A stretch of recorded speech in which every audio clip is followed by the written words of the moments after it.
Kind regards. One of the things that one of the things that needs to be understood by those who are learning the English language. They would like to master everything in a short period of time. This is impossible. It is something that requires such accuracy, fluency, and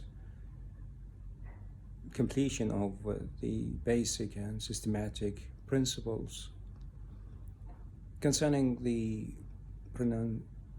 pronunciation of the English language, particularly when we talk about words, letters, sounds,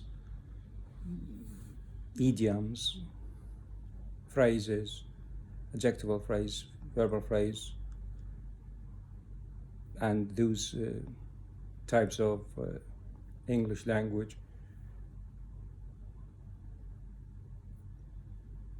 principles. You would like and must be aware of relating topics, ideas, views, and clues. To be accurate in your speech, it is something necessary, but to be fluent, something perfect. The idea of perfection and accuracy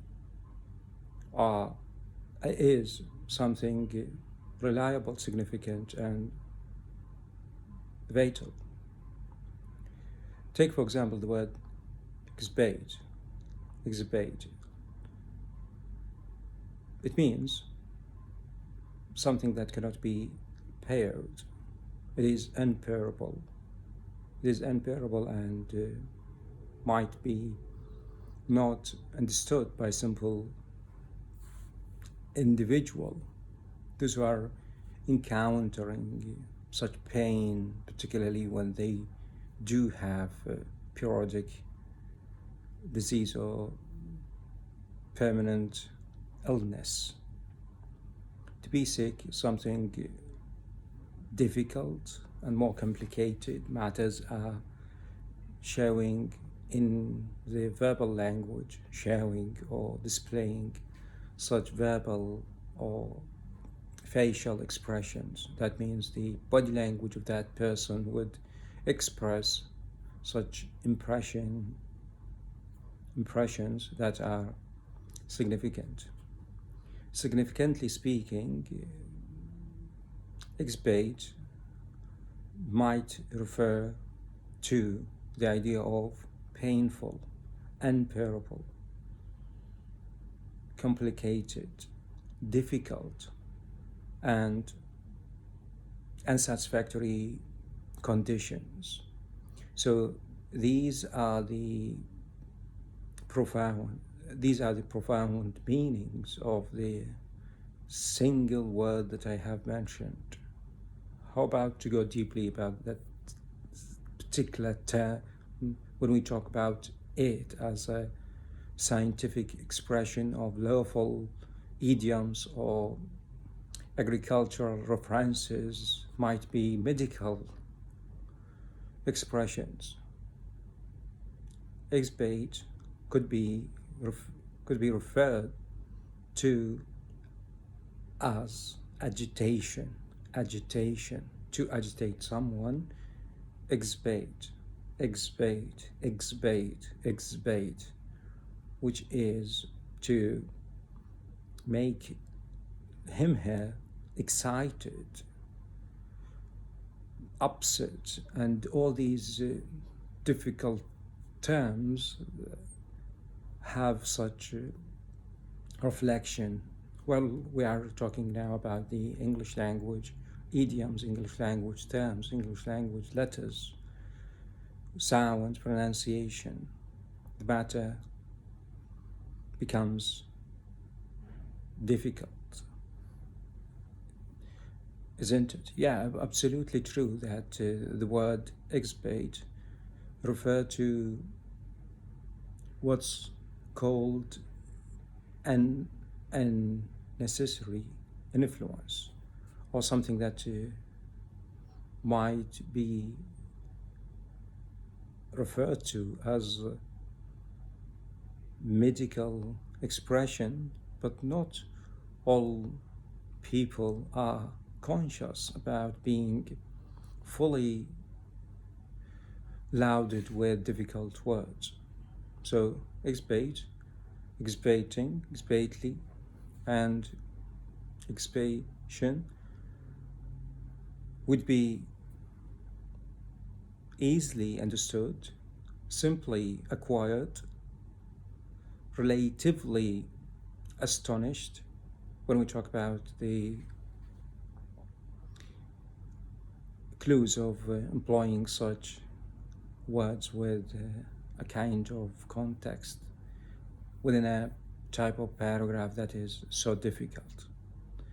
My speech might be more difficult, I know that, but to know the difficulty is something so important to make you fluent in the English language.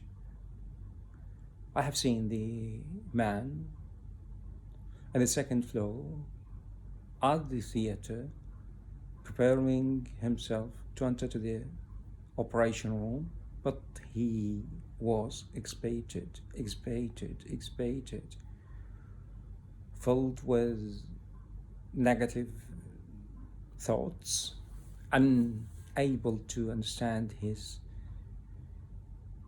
capacity of being capable of such matters, particularly when we talk about gloomy and sad conditions. Circumstances have been relating such issues associated with matters that are related to medical aspects. Once again, I would make you aware of being such a speaker. You need to go to the difficult aspect of the English language rather than to the simpler one.